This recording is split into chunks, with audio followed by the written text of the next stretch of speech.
여러분 안녕하세요. 2월 8일 화요일 아침입니다. 오늘도 하나님께서 참 좋은 날 선물로 주셨네요. 말씀 보면서 기도하면서 하루 시작하도록 하겠습니다. 오늘 같이 볼 말씀은 마태복음 19장 1절에서 9절까지의 말씀입니다. 예수께서 이 말씀을 마치시고 갈릴리를 떠나 요단강 건너 유대 지경에 이르시니 큰 무리가 따르거늘 예수께서 거기서 그들의 병을 고치시더라. 바리새인들이 예수께 나와 그를 시험하여 이르되 사람이 어떤 이유가 있으면 그 아내를 버리는 것이 옳으니이까?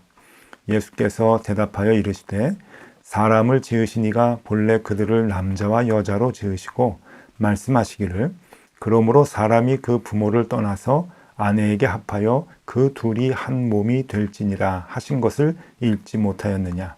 그런즉 이제 둘이 아니요 한 몸이니 그러므로 하나님이 짝지어 주신 것을 사람이 나누지 못할지니라 하시니 여짜오되 그러면 어찌하여 모세는 이혼 증서를 주어서 버리라 명하였나이까? 예수께서 이르시되 모세가 너희 마음의 완악함 때문에 아내 버림을 허락하였거니와 본래는 그렇지 아니하니라. 내가 너희에게 말하노니 누구든지 음행한 이유 외에 아내를 버리고 다른 데 장가드는 자는 간음함이니라. 아멘. 네, 여러분 오늘은 그 예수님의 결혼에 대한 생각, 이야기, 더 자세하게 말하면 이혼에 대한 말씀을 우리가 접하게 됩니다.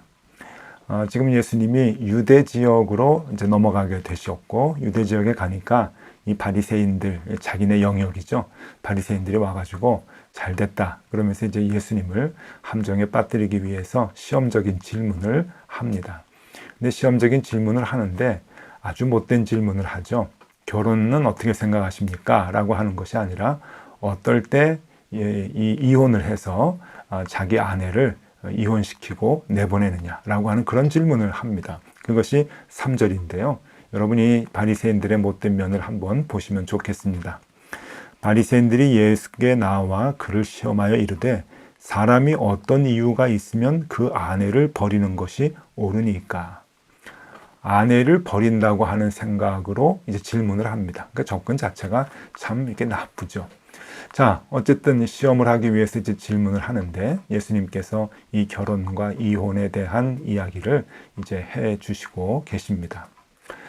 자, 여러분, 오늘날에도 우리 그 결혼에 대한 생각, 이혼에 대한 생각을 우리가 참 사람마다 다 다르게 하고 있죠. 그리고 시대마다 다르고 지역마다 다르고 문화적인 그 상황마다 다 다르게 여기고 있는데요. 이 결혼과 이혼에 대한 그리스도인들이 어떤 시각으로 생각하고 바라봐야 되느냐, 이것은 매우 중요하다고 여겨집니다. 그런데 문제는 이 결혼에 대한 생각이 너무나 많이 변한다라고 하는 것이죠. 특별히 시대적으로 참 많이 변합니다. 여러분, 저는 결혼한 지가 이제 30년이 훌쩍 넘었습니다. 30년 전에 이제 결혼을 했는데요. 제가 결혼할 당시만 해도 약혼식을 이렇게 많이들 했습니다. 저도 약혼식을 하고 이제 결혼식을 이제 올렸는데, 여러분 지금 약혼식을 하는 그러한 그 부분은 아마 없을 것 같습니다. 30년 동안 이렇게 이제 풍습이 많이 이제 변했죠. 제가 결혼할 당시만 해도 결혼식을 하기 전에 남자와 여자가 동거를 하는 것은 조금 부끄럽게 생각을 했습니다. 사회적인 그 시선도 곱지 않았죠. 그래서 말도 못하고 숨어서 이제 동거하다가 나중에 이제 상황이 좋아지면 결혼식도 올리고 이제 그런 부부들이 많았습니다. 그런데 요즘 젊은이들은 부끄러워하는 것 같지도 않아요. 어떤 사람들은 결혼하기 전에 동거도 해보고 해야 되는 거 아닌가라고 떳떳하게 얘기하는 사람들도 있는 거 보면은 30년 만에 이 결혼에 대한 생각은 참 많이 변한 것 같습니다. 목사님들도 마찬가지죠. 여러분 30년 전에 제가 결혼할 때만 해도 재혼을 하는 그 부부가 결혼 주례를 부탁할 때 목사님들께 잘 부탁하지 못했습니다. 왜냐하면은 부탁을 해도 목사님들이 쉽게 승낙을 해주지 않으셨기 때문에 그런 거죠.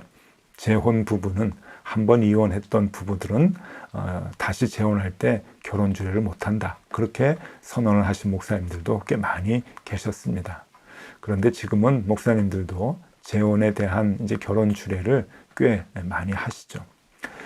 여러분, 이렇게 30년 만에 결혼에 대한 생각이 목사님들도 그렇고 일반 사회 사람들은 더 하고요. 확 변한 것이 사실입니다. 오히려 지금은 결혼을 필수적으로 해야 되느냐. 그래서 결혼은 필요 없다라고 생각하는 젊은이들이 오히려 반이 될 정도로 그렇게 결혼에 대한 생각도 많이 바뀌어 있는 것이 사실이죠. 여러분, 그런데 30년 만에 이렇게 변한 결혼에 대한 생각이 2000년 전에는 어떻겠습니까? 그 2000년 전에 대한 그 결혼에 대한 생각을 오늘날 그대로 적용한다고 하는 것은 참 쉬운 일이 아니죠. 그러나 우리가 예수님께서 이 결혼과 이혼에 대한 그 생각 가운데 어떤 말씀을 우리에게 해주고 계시는가 하는 것을 짚어보는 것은 매우 중요하다고 여겨집니다. 오늘 이 본문을 조금 잘 해석하기 위해서는 이 바리새인들의 내부적인 갈등을 조금 이해할 필요가 있습니다. 바리새인들은 그냥 바리새인들이 아니고요. 바리새인들 안에 성경을 해석하는 것에 따라서 파가 두 개로 나뉘어집니다. 여러분, 하나는 그 샴마이라고 해가지고요. 이 샴마이라고 하는 사람들은 문자주의에 가까운 아주 엄격한 율법주의자들입니다. 굉장히 보수적인 사람들이라고 볼 수가 있죠. 그들을 샴마이 학파라고 그렇게 얘기합니다. 또 하나의 파는 힐렐이라고 하는 학파가 있는데 이 힐렐 파는요, 율법을 해석을 조금 더 폭넓게 그리고 융통성 있게 이제 하려는 사람들인데 자유주의자들이라고 볼 수가 있습니다. 그러니까 샴마이에 비해서는 조금 자유주의적인 그러한 그 현실적인 해석을 좀 해야 된다라고 하는 그러한 그 사람들이죠. 근데 이 두 파 가운데 갈등이 심했습니다. 특히 여러 가지 이 율법에 대한 해석에 대해서 이 두 파의 뜻이 이제 갈리게 되는데 특별히 이혼에 대한 뜻이 갈렸습니다. 모세의 율법 가운데 이혼 증서를 써주면은 이혼이 가능하다라고 하는 말씀이 나오죠. 그것이 신명기 24장 1절의 말씀인데 이 신명기 24장 1절의 말씀이 생활 중에 굉장히 중요한 역할을 하는데 이제 그것을 어떻게 해석하느냐 하면서 이 두 파가 이제 서로 갈등이 있었던 것이죠. 자, 신명기 24장 1절을 읽어드리겠습니다. 사람이 아내를 맞이하여 데려온 후에 그에게 수치되는 일이 있음을 발견하고 그를 기뻐하지 아니하면 이혼 증서를 써서 그의 손에 주고 그를 자기 집에서 내보낼 것이요. 네, 이렇게 나와 있죠. 이 말씀을 잘 보시면 여러분, 수치되는 일이 있음을 발견했을 때 이혼 증서를 써주고 집으로 보내라 라고 하는 겁니다. 수치되는 일, 이것을 이제 어떻게 해석하느냐에 따라서 달라지는 거죠. 수치가 될 수 있는 일이 발견이 되면은 이혼 증서를 써주고 이혼해라, 이제 그런 겁니다.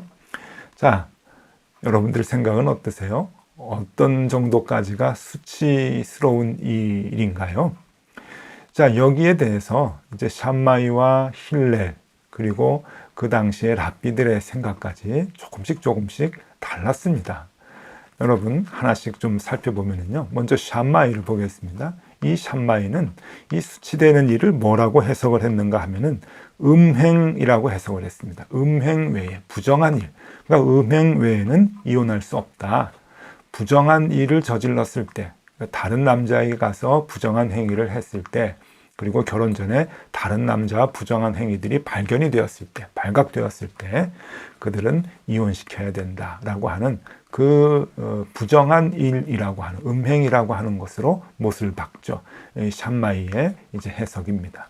여기에 반해서 이제 힐렐파는요 조금 범위가 넓습니다. 여러분 힐렐파는 어떻게 생각을 하는가 하면은 남편의 식사를 해주지 않았을 때, 또 머리를 묶고 다니지 않을 때, 그리고 시부모님께 불경스러운 자세를 취할 때, 그리고 다른 남자와 담소를 나누고 얘기를 할 때, 그리고 목소리가 커서 옆집까지 들리도록 시끄럽게 떠들 때, 이런 것들을 수치스러운 것이라고 생각을 했습니다. 거기에 포함을 시킨 거죠. 자, 그러니까 그냥 마음만 먹으면 이 조항에 걸리면 다 이혼 사유가 되는 겁니다. 이혼 증서를 써주고 여자를 이제 내쫓으면 되는 것이죠.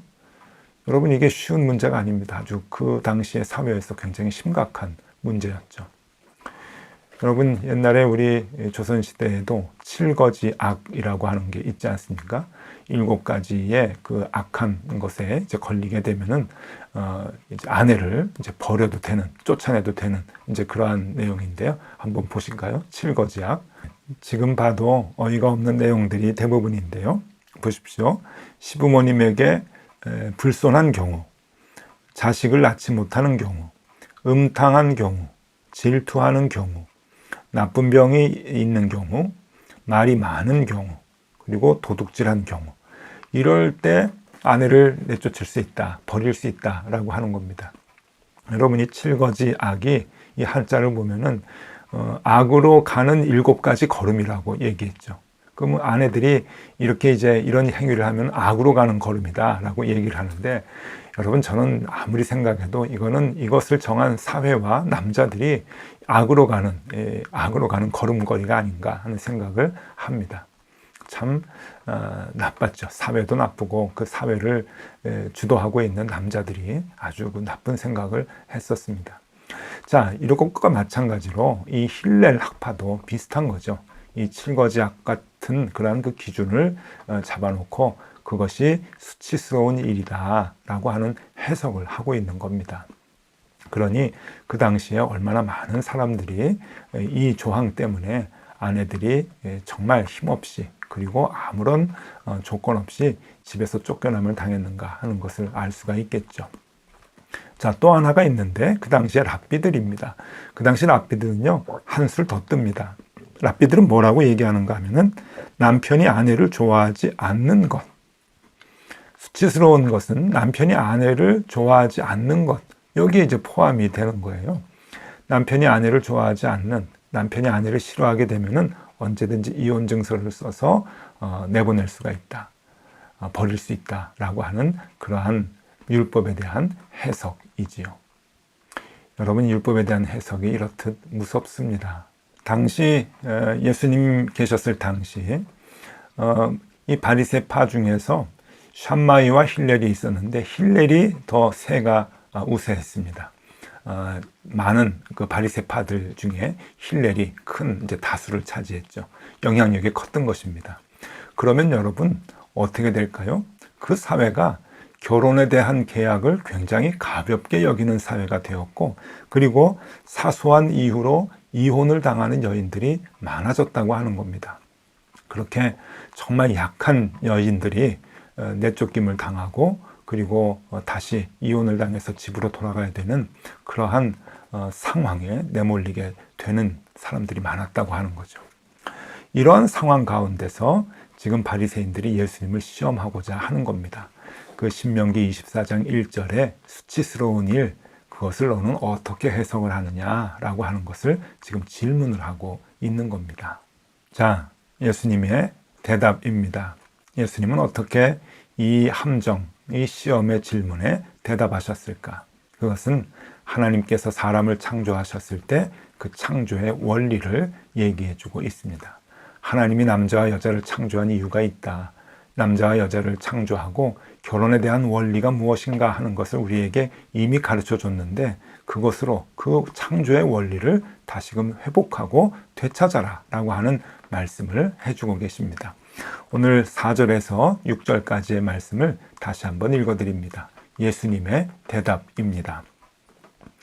예수께서 대답하여 이르시되 사람을 지으신 이가 본래 그들을 남자와 여자로 지으시고 말씀하시기를 그러므로 사람이 그 부모를 떠나서 아내에게 합하여 그 둘이 한 몸이 될지니라 하신 것을 읽지 못하였느냐. 그런즉 이제 둘이 아니요 한 몸이니 그러므로 하나님이 짝지어 주신 것을 사람이 나누지 못할지니라 하시니. 네, 원론을 얘기를 하십니다. 이 원론은 무엇인가 하면은 남자는 여자를 위하여 지어졌고 여자는 남자를 위하여 지어졌고 결혼이라고 하는 것은 둘이 한 몸이 되는 것이다. 비로소 온전한 인간이 되는 것이다 라고 하는 겁니다. 그러니까 두 사람이 아니라 한 사람이다. 네, 여러분, 이게 가장 중요한 의미의 말씀이겠죠. 원론입니다. 시대는 바뀌어 갑니다. 30년마다 바뀌기도 하죠. 2000년 전과는 사뭇 다른 시대를 우리가 살고 있습니다. 결혼에 대한 생각이 나라마다 다르고 또 문화마다 다르고 남자와 여자의 생각이 또 다를 수가 있습니다. 장년과 젊은이들의 생각이 다를 수가 있죠. 그럼에도 불구하고 우리가 마음에 두어야 할 것은 원론입니다. 하나님께서 우리에게 가르쳐 주신 말씀. 남자는 여자를 위해서 만들어졌습니다. 여자는 남자를 위해서 만들어졌고 이 둘이 연합할 때 온전한 한 인간이 된다라고 하는 것이죠. 그리고 결혼을 하게 되면은 나누어지지 못한다. 왜? 한 몸이기 때문에 그런 것이다. 그래서 음란하고 부정한 이유 외에는 나누어져서는 안 된다라고 하는 것을 지금 예수님께서는 가르쳐주고 계십니다. 자, 이스라엘 사람들은 결혼이라고 하는 것을 아주 의미 있는 단어로 이제 사용을 했습니다. 결혼을 키두신이라고 씁니다. 키두신. 여러분, 이 키두신이라고 하는 것은 성스럽게 구별됐다라고 하는 뜻이고요. 그리고 헌신의 제물이라고 하는 그런 뜻이기도 합니다. 하나님께 제물로 드려진 것을 의미하죠. 하나님께 절대적으로 바쳐진 것, 그것을 키두신이라고 말하는데 결혼이라고 하는 단어를 이 키두신을 쓴다고 하는 것은 매우 의미가 있는 겁니다. 그러니까 이 결혼은 남자가 여자에게 바쳐지는 것이죠. 제물과 같이 바쳐지기 위해서 성스럽게 구별되는 것이다. 또 여자가 남자에게 바쳐지기 위해서 성스럽게 구별되는 것이다 라고 하는 그러한 의미가 있습니다. 그래서 둘이 한 몸이 되어 하나님 앞에서 제물과 같은 그러한 성스러움으로 살아가야 된다라고 하는 그러한 의미가 같이 있겠죠. 그래서 이 결혼을 키두신이라고 말합니다. 여러분, 오늘 이 말씀은 오늘 우리 시대의 결혼을 우리가 어떻게 해야 되느냐, 이혼을 해야 되냐 말아야 되느냐 그런 관점으로 보기보다는 남자와 여자를 하나님께서 어떻게 만들어 주셨는가, 우리는 어떤 존재인가 하는 것을 더 깊이 생각해 봐야 할 필요가 있다고 봅니다. 요즘 성차별이 사회에 아주 큰 이슈가 되고요. 성차별을 넘어서 성혐오까지 가는 시대에 우리가 살고 있습니다. 무엇 때문에 이런 문제가 생겼나요? 남성 우월주의, 그것이 문제이죠. 하나님께서는 그것을 원천적으로 막으라 하십니다. 이 바리새인들이 이 이혼 문제를 가지고 서로 다투는 것도 원천적으로 남성 우월주의라고 하는 것 때문에 생겨난 것 아닙니까? 남성 위주의 그 기준 때문에 여성을 함부로 버릴 수 있는, 결혼을 가볍게 여기는 그러한 제도들을 만드는 것 아니겠습니까? 하나님의 마음을 우리가 다시 품어야 합니다. 키두신, 남자는 여자에게 바쳐지는 것이고 여성은 남자에게 바쳐지는 그러한 관계. 그래서 둘이 한 몸이 되어서 정말 온전한 한 사람을 이루는, 서로 돕는 배필의 역할. 여러분, 그것이 결혼과 남자와 여자의 역할이라고 하는 것이겠죠. 이 원론을 오늘 예수님께서 우리에게 다시금 말씀해 주고 계십니다. 네, 여러분, 오늘 말씀 참 쉽지 않은 말씀인데요. 오늘 이 말씀 하루 이제 마음에 품고 이렇게 생활하면 좋겠습니다. 성차별, 여러분, 여러분들이 있는 곳은 그 어떤 성차별도 없으면 좋겠습니다. 성혐오는 더더욱 말할 것도 없고요. 그래서 여러분들이 계시는 일터, 여러분들이 생활하는 가정, 이 모든 곳에서 남자와 여자 공평하게 하나님의 자녀로서의 삶을 살 수 있도록 그렇게 배려하고 공감하는 그러한 여러분들이 되면 참 좋겠습니다. 오늘 하루 그렇게 생활하는 우리 모두가 되시기를 바랍니다. 기도하겠습니다. 하나님, 아직도 우리 시대에 성차별의 모습들이 너무나 많이 나타납니다. 하나님, 우리가 하나님의 자녀로 이 모든 것들을 없애기 위해서 애쓰게 하여 주시고, 우리 하나님께서 남자와 여자를 창조하신 그 모습을 그대로 도전하고 그렇게 살아가기 위해서 애쓰는 우리들이 되게 하여 주옵소서. 예수 그리스도 이름으로 기도드리옵나이다. 아멘. 네, 함께 기도하시겠습니다.